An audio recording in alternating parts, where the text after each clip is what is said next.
The Scholastic Ball Report is sponsored by UK Sports Medicine and by Crown Trophy, Double Dogs, Mingy Beef Jerky, Prep Spin, P-Rats, Rafferty's, Roberts Insurance, Sutherland Chevrolet, and by Whitaker Bank.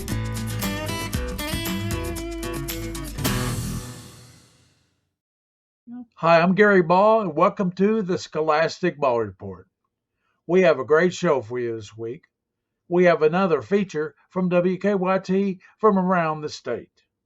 The Crown Trophy Scholar Athletes of the Week are from Boyle County High School. Hannah and Molly, they're great sports and athletes and academic students. Roberts Insurance Special Guest of the Week is no other than KHSAA Commissioner Julian Tackett. He and Bridget DeReese has some great discussion. From Nicholasville, we have a Sutherland Chevrolet Driver of the Week with some great sports action. UK Sports Medicine Healthcare, guess who's here? Cody Begley does do an outstanding job. We know what you want. Best highlights in the state of Kentucky. We got them right here at State Championship Football with Brian Milam, Lee K. Howard, and Alex Walker. Look, a year ago, LCA lost to Beechwood in overtime in the Class 2A state finals, and the Eagles have waited almost an entire year to get another crack at the Tigers, right? Doug Charles and his Eagles, one win away from a perfect 15-0 season. Your reigning Mr. Football, Cam Hergott, with a sensational first half. Watch him zig, watch him zag. 28 yards with a touchdown at 6-0 Tigers. Look at that crowd in the back. Thanks to a pair of LCA fumbles, Beechwood builds a 20-0 lead. Before this, Drew Nevis to Parker Cheney. Eagles down 13 at the break. Early third, the lead shrinks again. Virginia commit Xavier Brown, touchdown. Eagles within 6. And they would take the lead. Watch the LCA defense. They're going to pop out the football, and it's Johnny on the spot. Tyler Morris, scoop and score. 21 unanswered points. It's 21-20. Under 2 to play now. Beechwood retakes the lead. Barely. Just over the crossbar. Tigers in front, 23-21. LCA, 4th and 12. 30 seconds left. Have to convert or the game's over. And it's heartbreak again for the Eagles. Back-to-back losses in the title game by a combined 3 points.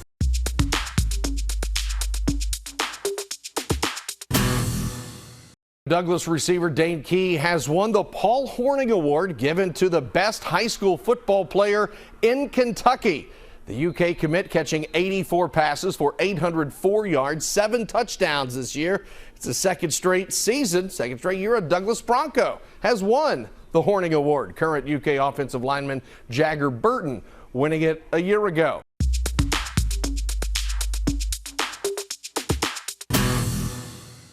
Welcome back to the Scholastic Ball Report, the Crown Trophy Scholar Athletes of the Week. The Scholar Athletes of the Week are from Boyle County High School. We have with us archery team member Hannah Faulkner and Molly Wise, who participates in tennis, track, and volleyball. How you doing, girls? Doing really well. Yeah, we both just came from practice, so doing pretty good. Let's start with Hannah. How did you get interested in archery?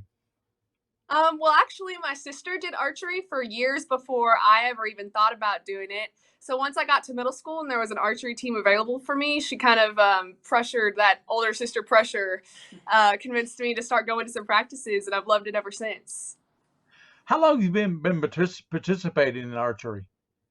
I started my 6th grade year, and so that's 6 years now. I'm a senior. I was going to tournaments for years before that, ever since I could walk, probably with my older sister, though. Yeah. Describe the typical archery competition. A lot of people don't know.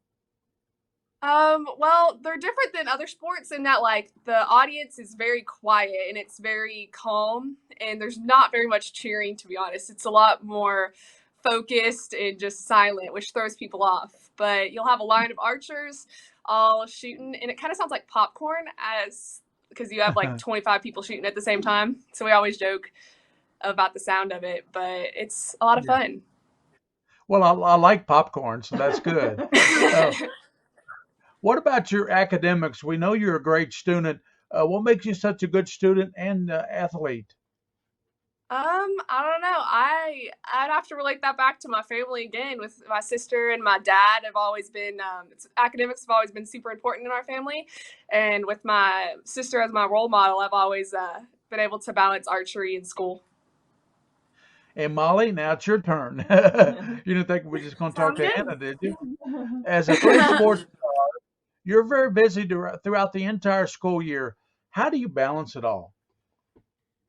Um, I'm gonna be honest, Gary. I sometimes I'm not even sure, but it mostly just comes down to time management and a lot of late nights. Definitely running on a lack of sleep a lot of times, but we make it work with a couple shots of espresso and good Yeah. attitude.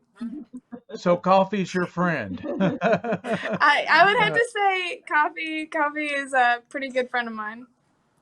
Do you have a favorite sport?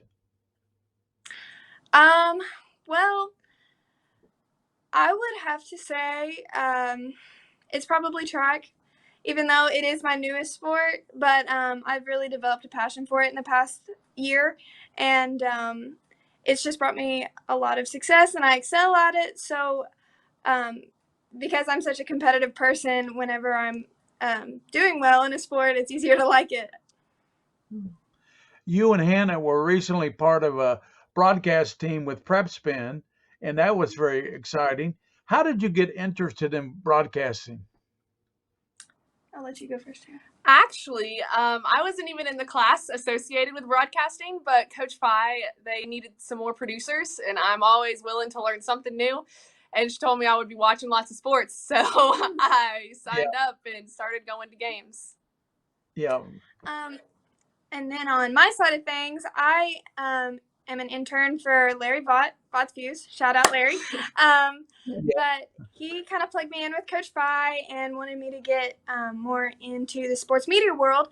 And so I started doing sideline interviews and just getting some more experience on camera. Well, a lot of people probably don't know, but Molly, you're a governor's scholar. That's quite an honor. As far as your academics, what motivates you in the classroom to be a governor's scholar? I would have to say I've just had a very good, strong upbringing, and a lot of focus has been placed on the importance of academics as well as excelling in sports. But academics are our first priority, as well as just being an ambitious person. I hope to become a pediatrician someday. So having good grades is definitely essential for getting through college, Right. pre-med, and med school. That's kind of important, isn't it? Well, thank you, Yeah, I Hannah would say and so. Molly, for joining us on the Scholastic Ball Report and being the Crown Trophy Athletes of the Week. You can go out to Crown Trophy and see Ryan Tyson. He'll give you a beautiful plaque and take care of you. We'll be right back with more on the Scholastic Ball Report.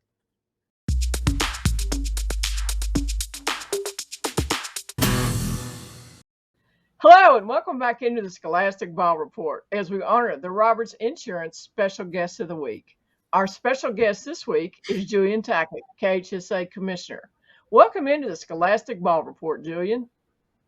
Thanks, Bridge. It's always good to see you guys and hear your lovely voices. And our topic tonight is going to be event management, which you're a master at. So, Julian, you have just finished a very successful, great weather UK Orthopedic State Football Championship at Kroger Field. So, share with us some of the prep that goes into such a large event like that.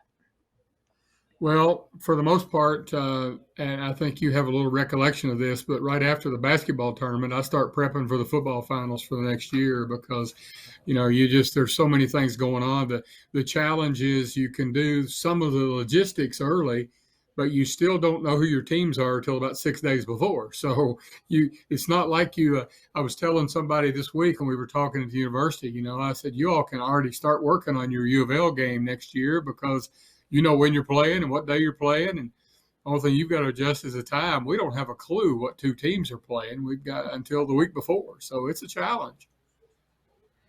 So, talk a little bit. I mean, you've got a great staff, your team approach that you use with your staff to get ready for an event like that. I'm sure there's lots of details and I'm sure you delegate it out. Oh yeah, you have to. You've ultimately, as you know, you end up the person at the top gets far too much credit and far too much blame. But any success we've got is strictly because of the team we've got around us. And we've got it divided up pretty good. We've had it for a number of years on this event. Some of the higher profile stuff I still do. I mean, I still worry about what referees are going to work what game, and I still keep my hands in tickets. But there's so many other pieces of logistics when you think about. There's between 75 and 100 different workers that we're responsible for, and they've all got to be in the right spot at the right time. And that's not to mention the 100 to 150 that the university has that show up and take tickets and guide people to the parking lot and everything. So you're constantly, you can't worry about who gets the credit. And it's got to, ultimately what you want is the compliments about the event. You spread them to everybody and you start working on the next event. Well, I was going to ask you a little bit about volunteers, but you answered that. There's a lot of people that make an event like this go. So I'm sure that over the years, some unexpected things come up in putting on an event like this. Like, for instance, the COVID impact, although it may be a little better this year. Yeah, I think that we're blessed with the outdoor events. We haven't had near the issues that we've had with some of the indoor events and worries. And so, this year we're going to run we ran the tournament without attendance limitations, which is certainly dramatically different than a year ago. And yet still last year was highly successful because people were just starting to get back out. This week's been fantastic. We had great games and great support. It's so different, though, the element that really is so different than this and the other large event that I'm responsible for, which is the state basketball tournaments, is that you've got to add in the element of weather. And so between COVID mitigation strategies and for every event, you're always worried about it. We still quote you around the office because whenever you and I would sit down and start trying to plan the tennis and track overlap weekend, somebody would come in and say there's a 50% chance of rain, and you would always remind us there's a 50% chance it won't. So, it's just part of those things you cannot predict.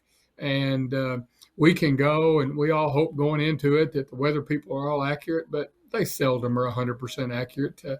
They only bat slightly higher than typical Major League Hall of Famer. So, it's okay though, but that does add a different element all the time is the weather.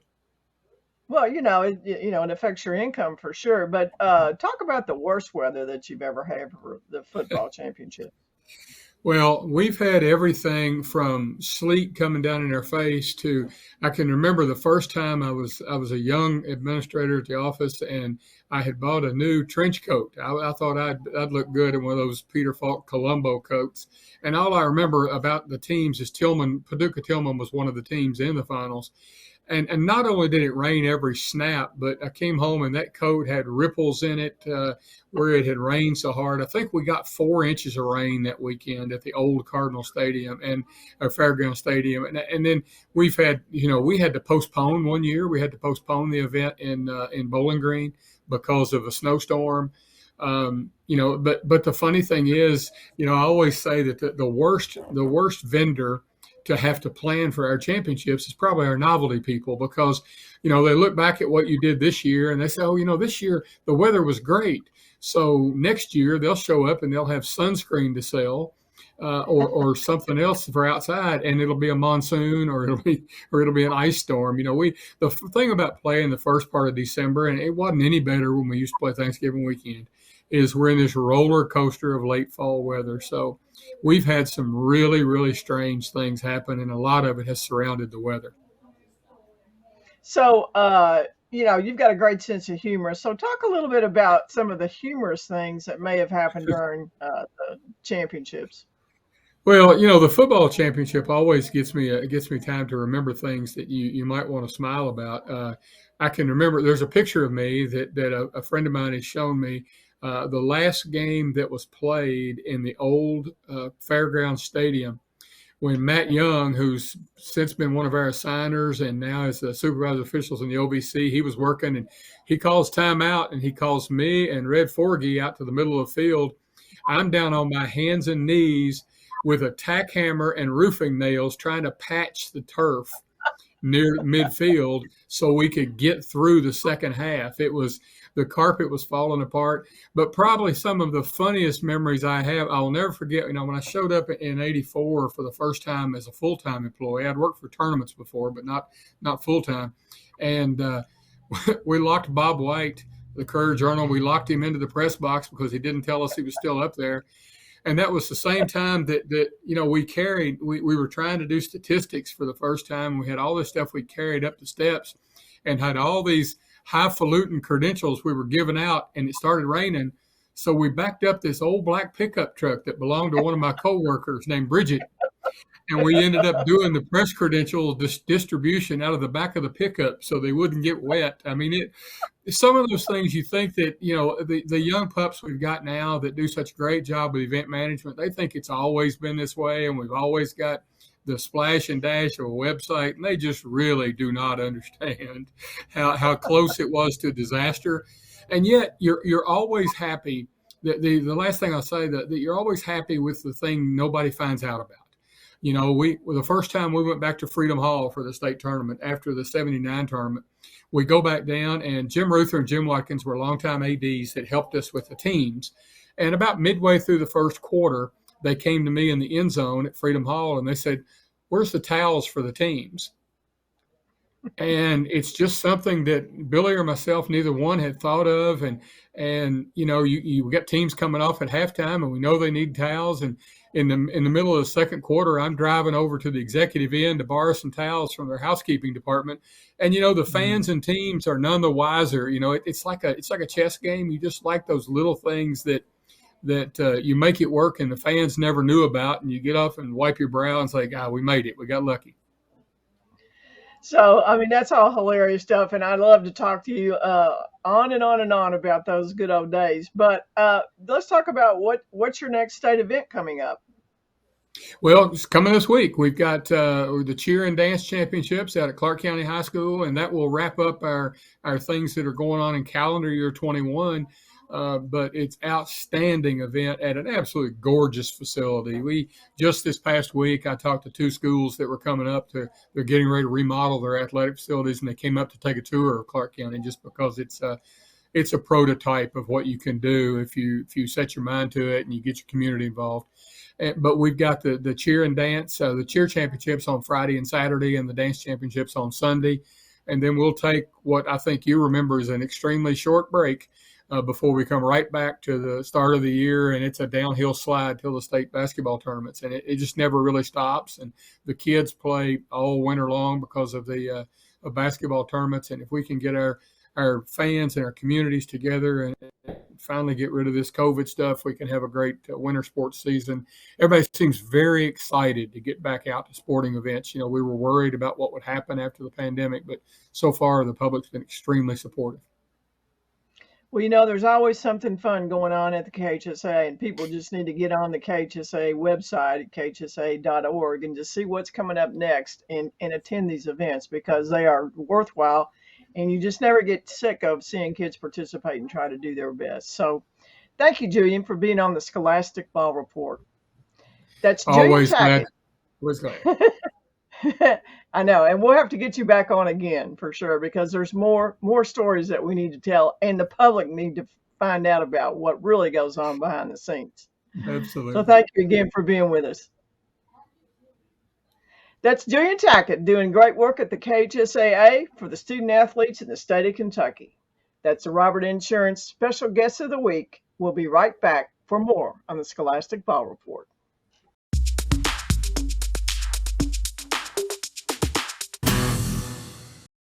Time for the Sutherland Chevrolet Drive of the Week. Boyle County and Johnson Central, and Cole Lanter, the UK commit, on the receiving end of a 75-yard touchdown pass from Jagger Gillis for the Boyle County touchdown. Boyle County would go on to win the state title. Take another look at it. A big play in a big game.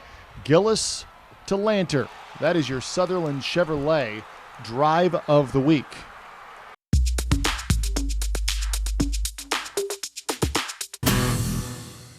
Welcome back to the Scholastic Ball Report and the UK Sports Medicine segment. Today we have Cody Begley, UK Sports Medicine athletic trainer and trainer at Paul Lawrence Dunbar. Welcome into the Scholastic Ball Report, Cody. Hey, thanks for having me. So today we're going to talk about proper stretching, which is so important in athletics. So let's start with just the importance, if you'll share with us the importance of proper stretching. So like I tell all my athletes, stretching is probably the most important part of your workout. The stretching is what's getting you ready for the event. So with proper stretching, you're less likely to get injured and you're more likely to have a proper performance. So if you can warm your muscles up the correct way, you're most likely going to be able to get, a couple extra points or stay safe during the game. And, you never know, staying safe and getting more points could easily get you a better scholarship. So what is the proper way to stretch or warm up before a sport activity? So what a lot of people don't realize is when they're doing their athletics, a lot of people are doing the standing around stretching where they're just, kind of pulling their arms like this or stretching their legs, things like that. That's not the proper way to warm up for any kind of athletic event. What we like to see is what's called dynamic stretching. So when you're getting ready and, you've got practice getting ready to start, every practice should start with the dynamic stretching. So it's the walking lunges, it's the skip hops, the broad jumps.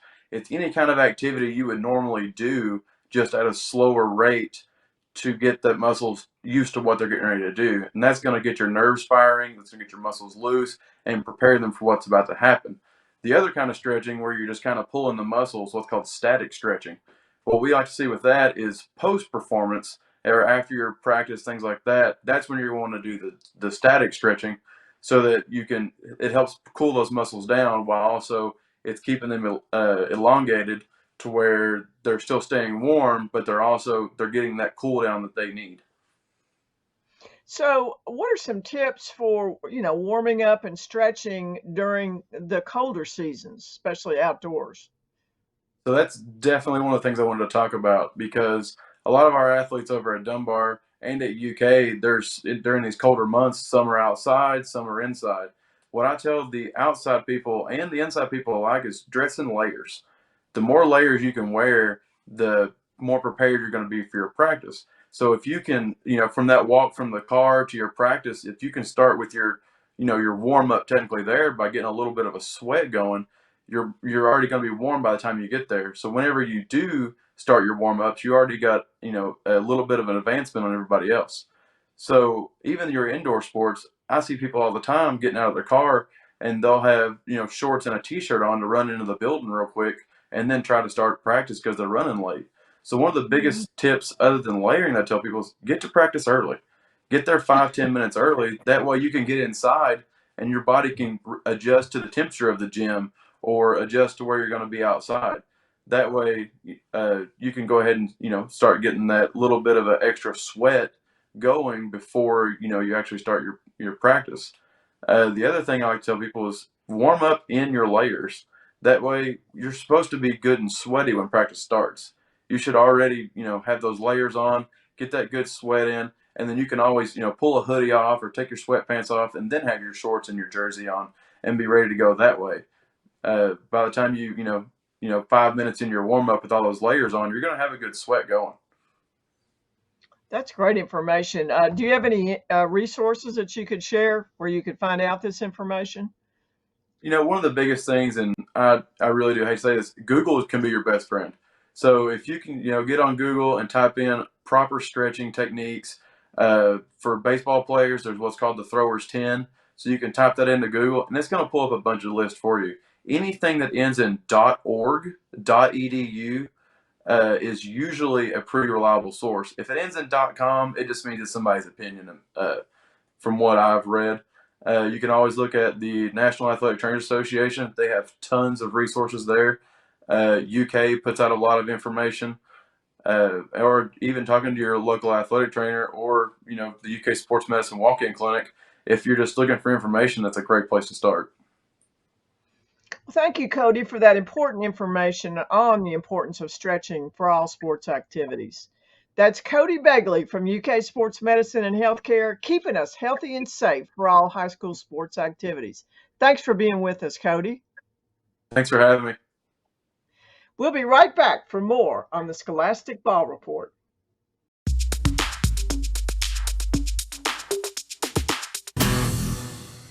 Johnson Central coach Jim Matney died September the 28th from COVID. Tonight, his Golden Eagles look to win the Class 4A state title for him and his family. Meanwhile, Boyle County, though, trying to secure its 10th crown since 1999. Boyle County, the defending Class 4A champions. And just last week, Cole Lanter accepted a preferred walk-on spot at Kentucky, and you can see why the Cats like him.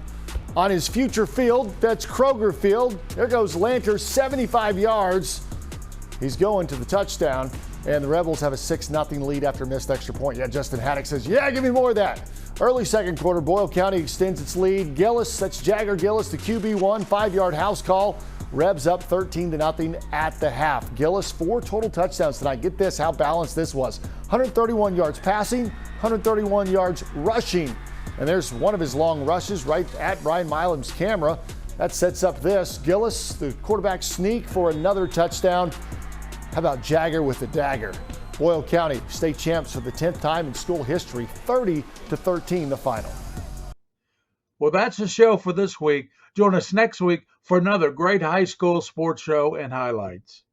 As always on the Scholastic Ball Report, I want to thank our team. The King of Stream, William Warfield of Prep Spin. Joel Clace, our director. Bridget DeVries, our executive producer. But as always on the Scholastic Ball Report, for those you see and those you don't see, keep your eye on the Scholastic Ball Report. The Scholastic Ball Report was sponsored by UK Sports Medicine and by Crown Trophy, Double Dogs, Mingy Beef Jerky, Prep Spin, P-Rats, Rafferty's, Roberts Insurance, Sutherland Chevrolet, and by Whitaker Bank.